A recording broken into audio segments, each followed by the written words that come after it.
Ini semua tai. Lihat apa yang pejabat lakukan pada Raja Ampat. Mereka menghancurkan surga ini. Pejabat Indonesia brengsek merusak surga ini demi uang. Anjing.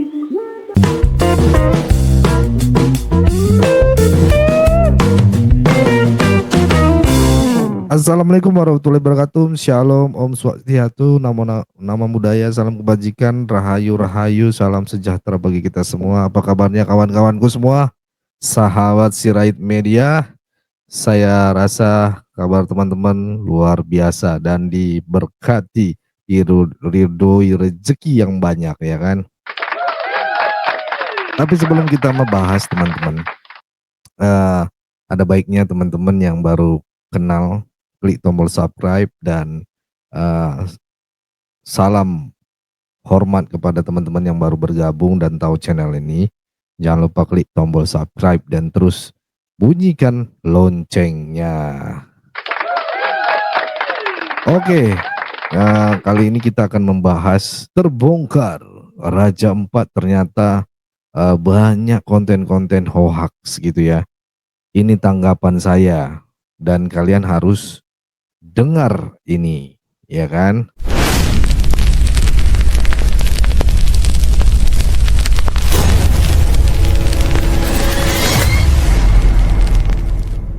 Saya nggak percaya lagi sama peta Indonesia, teman-teman. Kenapa? Ternyata Raja Ampat itu banyak foto-foto yang hoax gitu, teman-teman ya. Ada yang bule lah, ada ini itulah gitu ya. Maki-maki pemerintahan lah, ternyata itu hoax teman-teman ya. Terus di grup sana sini, di grup ini, itu semua AI teman-teman. Jadi kalian hati-hati ya. Ya selama ini kita ngiler lihat foto-foto indah itu, terakhir diubah sama mereka, dihancurkan gitu. Tapi ternyata semua cuman rekayasa dari AI. Lu semua harus dengerin sampai habis ya. Karena bisa jadi kita semua udah dibohongin. Sama siapa? Ya pokoknya tonton dulu video ini. Yo guys, gue Rizky sedang bersama Azril nih. Kali ini gue pindah rumah dulu. Rumah kami kena gusur guys. Kami pergi dulu dah ya.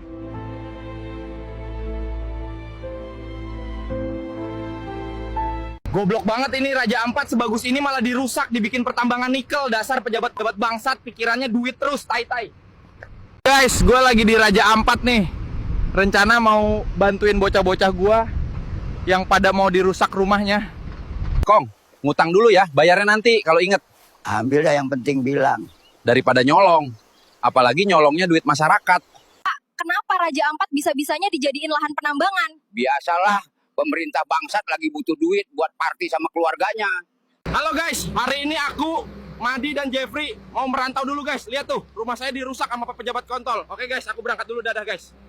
Nih, saya juga bisa bikin AI seperti ini. Raja Ampat baik-baik aja. Pulau Gak bukan kawasan wisata Raja Ampat. Kenapa Greenpeace buat narasi bohong tentang kawasan Pulau Gak yang diolah oleh bangsa sendiri? Kenapa bukan perusahaan asing yang disorot? Kenapa agenda asing yang dibawa? Jangan-jangan kalian antek-antek asing untuk adu domba bangsa Indonesia. Tangan asing di balik hoax tambang nikel. Nah loh, apa benar begitu? Jadi gini nih gengs, di tengah panasnya isu tambang nikel yang beroperasi di Raja Ampat, ternyata beredar hoax yang salah satunya berupa gambar hasil manipulasi melalui aplikasi berbasis kecerdasan buatan atau AI. Gambar-gambar itu seolah menampilkan kawasan Piai Nemo yang mengalami kerusakan. Padahal faktanya tidak ada sama sekali kerusakan di kawasan destinasi wisata unggulan Raja Ampat tersebut. Selain itu nih gengs, lokasi pertambangan berjarak puluhan kilometer dari Piai Nemo. Nah gengs, di tengah maraknya penyebaran hoax, pemerintah bertindak cepat dengan melakukan evaluasi menyeluruh terhadap kegiatan pertambangan di Raja Ampat nih. Hasilnya, pemerintah mencabut izin usaha pertambangan milik 4 perusahaan dan hanya memberikan izin kepada 1 perusahaan yang masih dalam pengawasan ketat. Semua ini dilakukan agar seluruh kegiatan tetap sesuai prosedur dan regulasi, khususnya Peraturan Presiden Nomor 5 Tahun 2025 tentang penertiban kawasan hutan. Yang lebih menarik nih gengs, hoax seputar tambang nikel di Raja Ampat diyakini nggak berdiri sendiri nih. Apalagi di tengah upaya pemerintahan Prabowo Gibran untuk mempercepat proyek hilirisasi. yang salah satunya mencangkup hilirisasi nikel. Dan ingat geng, sebelum hoax tambang nikel ini mencuat, Presiden Prabowo mewanti-wanti bahwa ada kekuatan asing sedang bekerja untuk mencegah Indonesia menjadi lebih kuat. Salah satunya melalui pembiayaan yang diberikan kepada Lembaga Swadaya Masyarakat atau LSM nih. Gimana menurut kalian? Oke, jadi begini ya, kita hidup di zaman dimana kebenaran itu bisa diedit teman-teman, di crop gitu ya, dan dikasih filter saturasi plus 100 gitu, kayak hubungan teman-teman indahnya di TikTok, di Instagram gitu ya. Ternyata kenyataannya toksik gitu. Berita viral ya, Raja Empat cuman karangan AI. Tapi siapa yang karang? Netizen, pemerintah, atau oligarki yang pengen ngambil mengadu domba. Ya ini yang bahaya teman-teman. Pertanyaannya bukan cuman benar apa enggaknya Raja Empat ya, tapi lebih dalamnya lagi teman-teman ya. Karena kenapa berita kayak gini bisa meledak dan kenapa banyak dari kita malah percaya mentah-mentah. Ya, kita hidup di dunia di mana kebenaran bisa dimemein dan parahnya kita percaya bahwa meme daripada data. Ya. Ini teman-teman, apalagi judul berita clickbait, terbongkar Raja Empat hoax. Terbongkar pemerintah mau menggarut ini demi keuangan, demi uang gitu ya. Menghancurkan alam gitu. Tapi isinya menurut netizen katanya ada yang bilang, konon katanya ya. Terus kenapa kita semua ribut? Karena kita lapar. Bukan lapar nasi, tapi lapar sensasi.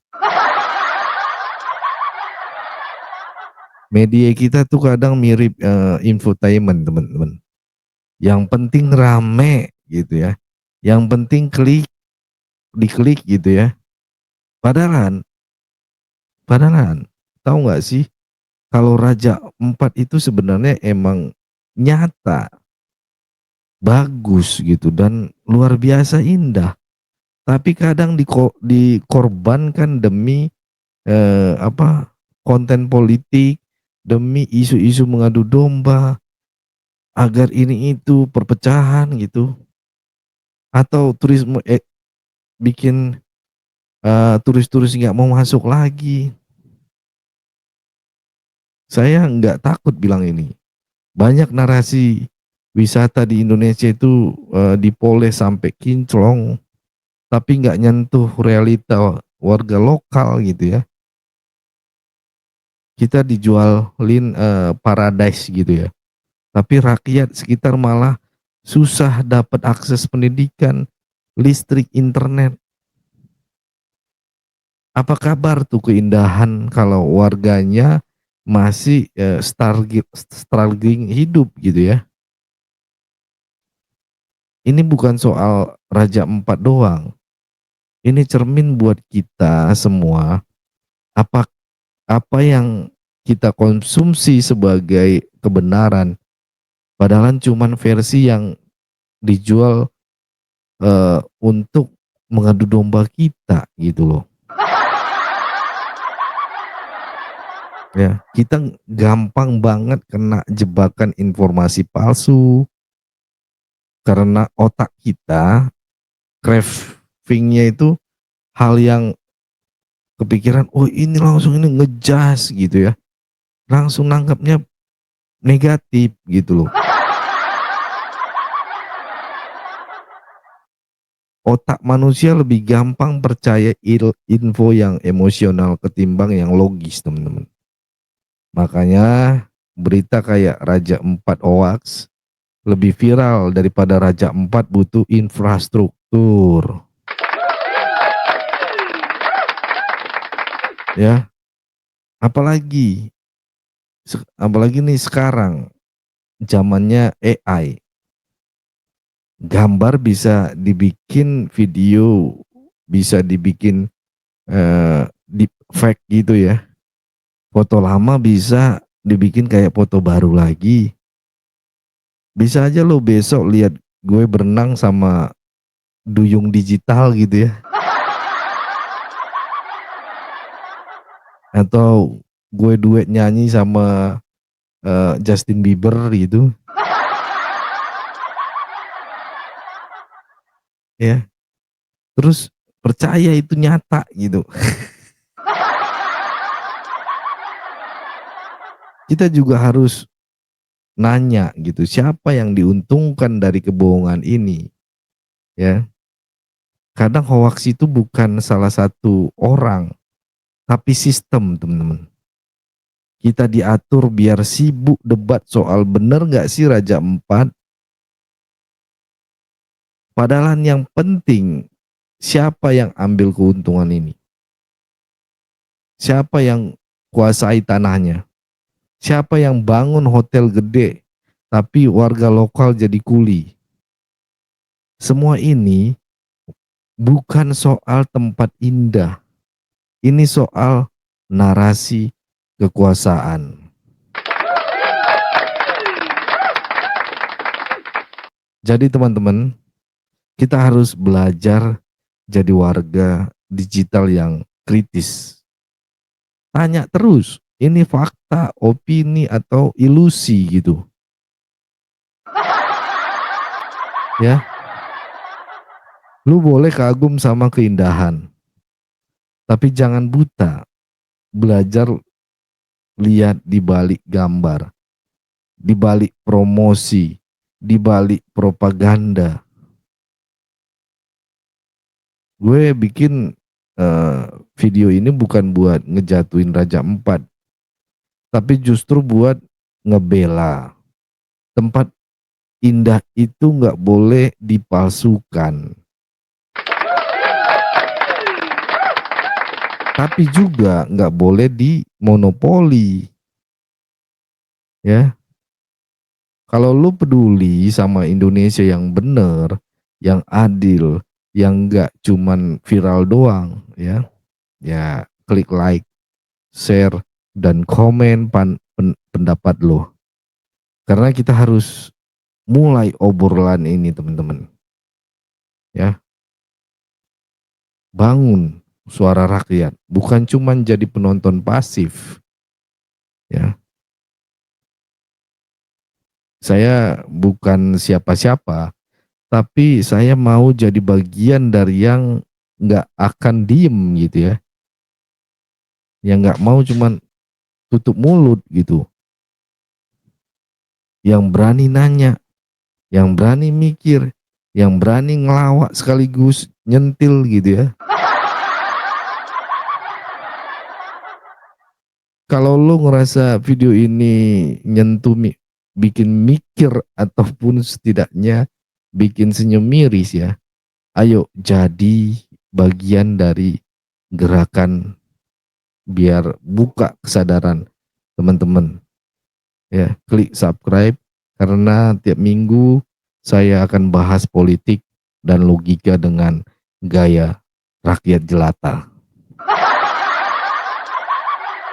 Ya, itu ya teman-teman.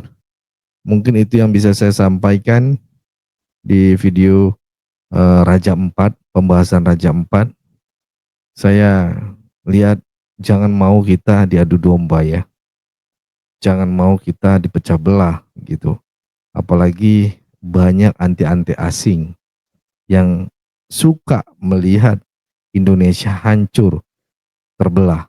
Karena lihat, banyak sekali dorongan di luar sana teman-teman. Rezeki banget di awal bulan, akhirnya gue dapat pekerjaan di Kamboja. Jujur ya, bukan karena tawaran dari gajinya, tapi inilah alasan kenapa gue pilih merantau ke sana. Yang pertama karena tunjangan atau fasilitas tempat tinggal. Cari kerja di Indonesia saat ini lagi sulit banget. Padahal sebenarnya di daerah gue ini tuh banyak banget pabrik dan banyak banget perusahaan. Pokoknya banyak banget company lah. Tapi yang gue bingung, mayoritas dari karyawannya mereka itu bukan orang-orang dari daerah ini. By the way, sekarang gue lagi transit dulu di Jakarta. Lihat deh, dikasih hotel mewah sama calon company gue nanti. Asik banget kan? Masih nunggu tiket pesawat lanjutan, gue sambil olahraga karena katanya kerja di perantauan itu butuh fisik yang kuat. Bersyukur banget gue bisa dapat kerjaan di Kamboja karena di sini gue udah gak punya uang lagi untuk bayar kos-kosan. Kalau tinggal sama orang tua, pasti deh jadi bahan omongan sekampung. Alasan yang kedua, jaminan untuk makan. Dengan jaminan tempat tinggal dan makan yang ditanggung company, gue jadi bisa menata hidup gue kembali dari awal. Sekarang di hotel gue sambil latihan ngomong pakai bahasa Mandarin karena katanya kalau bisa bahasa Mandarin nanti posisinya itu dapat yang lebih bagus. Alasan yang ketiga, lingkungan yang mendukung. Sebenarnya sih gue udah punya pekerjaan di Indonesia, tapi gue selalu ngerasa letih banget. Bukan letih karena kerjanya, tapi letih melawan stigma. Gue denger-dengar dari banyak konten kreator di perantauan, katanya kalau orang Indo di luar itu akan saling mendukung. Nah kebetulan company gue nanti itu banyak orang Indonya. Yang kelima, gue mau kabur dari utang. Jaminan kesehatan di Indonesia menurut gue masih jauh dari kata memadai. Masih terkesan butuh uang yang banyak kalau mau dilayani dengan layak. Dalam keadaan darurat, ia harus menggadaikan barang atau pinjam uang sana dan sini. Demi keluarga, terkadang pinjol menjadi jalan satu-satunya. Gue gak akan menyia-nyiakan kesempatan ini. Semoga saat pulang dari Kamboja nanti, gue bisa mengangkat nama baik keluarga gua. Yang taunya dia dibayar oleh orang Kamboja, ya, oleh orang Kamboja untuk mengajak anak-anak Indonesia yang pengangguran, yang depresi, yang nggak punya kerjaan, pengangguran, dibawa ke Kamboja dan dipekerjakan menjadi scammer, menjadi ini itulah, dan sampai-sampai kalau dia kena penalti dan sebagainya, ya ambillah genjolnya ya, mati dibilang mabuk-mabukan ya. Kenapa saya laporkan? Karena ini berbahaya. Saya cross check sebulan ya, 2 bulan dia terus membuat konten-konten. Begitu indahnya kerja di Kamboja, begitu enaknya gaji di Kamboja, ternyata banyak sekali per kepala itu dia dapat bahkan 5 sampai 15 juta satu kepala kalau dia bisa bawa ke Kamboja dengan kontennya. Ini berbahaya. Ini orang Indonesia yang brengsek, saya bilang teman-teman. Brengsek gitu. Nggak tahu malu. Dia mau kerjasama dengan ante-ante Kamboja sana. Dia mau membunuh sedarah tanah airnya. Ini keterlaluan. Makanya buat teman-teman, kalau ada video-video yang footage mengatasnamakan indahnya di Kamboja, no. Saya juga sudah tegaskan. Kemarin saya juga akan bahas sama Pak Jokowi perihal ini. Orang Indonesia juga yang termakan omongan itu. Selebgram, TikTokers dengan konten-kontennya sudah dibilang warning ke Kamboja. Seharusnya pihak Polda Metro Jaya ataupun pihak kepolisian langsung tangkap ini orang. Kalau dia sempat ngepost tentang Kamboja, begitu indahnya Kamboja, mengadu domba dan sebagainya, membenci, membuat narasi membenci Indonesia karena Indonesia tidak punya banyak pengangguran, nggak ada lowongan pekerjaan. Ini keterlaluan. Ya, keterlaluan. Demi 5 juta sampai 15 juta itu per kepala. Serius teman-teman. Ini menyakitkan. Bisa dicek teman-teman. Saya kemarin mulangin 34. Ya. Pekerja Indonesia. Dan itu saya minta bantuan DPR RI dan rekan-rekan lainnya. Untuk kita harus jaga. Ini sekarang berbahaya teman-teman. Karena agensi-agensi dari Kamboja itu mengambil orang-orang Indonesia. Ya, kalau bisa ngirim per kepala nyampe di Kamboja akan mendapatkan pundi-pundi. Dan ini banyak dipromosiin ke sekolah-sekolah seperti SMP, SMA, bahkan SMA yang udah mau lulus ini bingung, gak ada pekerjaan, bingung nanti tidak bisa kuliah, akhirnya diambil ini. Ternyata nanti di sana dipekerjakan, kena penalti, diambil ginjalnya, organnya. Hati-hati, hati-hati. Saya mau tegaskan buat teman-teman kalau mau cari pekerjaan, apalagi dengan humor yang dibilang kabur aja dulu, itu anti-anti asing yang bermain, teman-teman, anti-anti asing untuk meninggalkan Indonesia. Tahu-tahu kalian di sana lewat gitu, udah nyampe sana dibuang, ada yang meninggal, dibilangnya apa, asam lambung, kebanyakan minum, kebanyakan narkoboy, kan sedih. Padahal dia pengen kerja yang baik untuk bisa dibawa pulang untuk diberikan kepada orang tuanya di Indonesia. Itu teman-teman. Wah, udah panjang sekali nih soal TPPO ini. Oke, saya udah tahu sindikat-sindikat ini semua teman-teman. Karena saya sudah belajar dari tahun kemarin bulan 11 karena ada rekan saya juga yang kena gitu. Saya pelajari, saya gali-gali. Dan akhirnya ini, hati-hati sama influencer yang seperti ini. Dan kalau bisa, ketika video-video influencer ataupun dimanapun itu orang mengatakan Kamboja bagus dan sebagainya, gaji di sana ini, tangkap itu orang. Itu orang sudah terafiliasi agensi dari Kamboja. Ini bahaya nih orang. Ini bahaya nih warga negara Indonesia yang ini. Gitu. Dia mau menjual negaranya sendiri kepada orang lain. Hati-hati. Ya. Sama seperti AI ini. Hati-hati teman-teman. Ini selama ini Freeport udah mau diambil alih lagi. Kalau enggak, pemerintah enggak kuat, bisa lepas diambil alih. Kita dengan cara apa? Diadu domba. Diadu domba, nggak bisa ngolah lah, dia bilang. Nggak bisa inilah. Indonesia. Itu ya teman-teman. Ini harus kita jaga. Kita kawal. Kita harus peduli sama bangsa ini. Ayo anak-anak muda. Let's go. Itu aja dari saya. Terima kasih. Jangan lupa tinggalkan di kolom komentar. Bye-bye.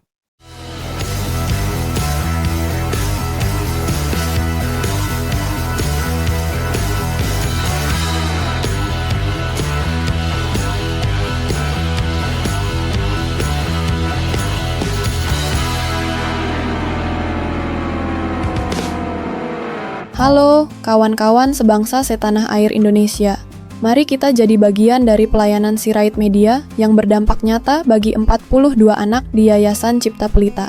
Bagi yang tergerak mendukung, bisa menyalurkan bantuan melalui Bank BRI. Nomor rekening 0421 01 00 3420 566 atas nama Yayasan Cipta Pelita, atau dengan lebih praktis, bisa juga melalui QRIS. Silakan scan barcode QRIS ini menggunakan aplikasi mobile banking kesayangan kalian. Tujuan pelayanan misi ini agar channel Sirait Media terus menjadi berkat dan dampak positif bagi bangsa Indonesia. Yuk, manfaatkan media sosial bukan hanya untuk hiburan, tapi juga sebagai alat untuk membawa perubahan. Dukunganmu sangat berarti. Terima kasih atas setiap doa, kebaikan, dan uluran tangan. Kami percaya Tuhan yang akan membalas semuanya berlipat ganda. Salam semangat NKRI harga mati.